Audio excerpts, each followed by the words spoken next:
Today we're going to show you how to make pumpkin spice lotion bars. They are a lot of fun, especially if you get festive molds like the ones we used. Here are the ingredients you need for the pumpkin spice lotion bars.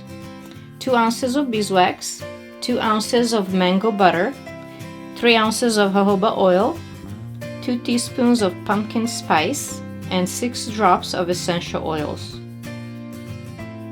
We're going to put the beeswax, mango butter, and jojoba oil all in a glass container, then in a double boiler. Now that everything is melted and it is still hot, you add your pumpkin spice. You can stir in a little bit at a time. Make sure you stir well to avoid it from clumping.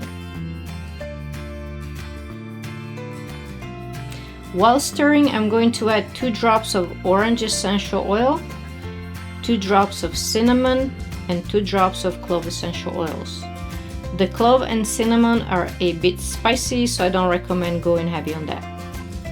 Here we have these cute silicone molds, leaves, and pumpkins. You can use any shape you like, but these are perfect for fall.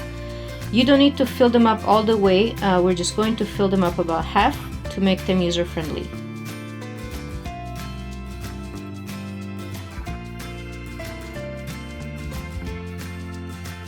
Whenever you're making a balm using beeswax, be sure to wipe it out and not put it down the drain. This is the final product after a couple of hours in the fridge. They have completely solidified and smell great and look very pretty.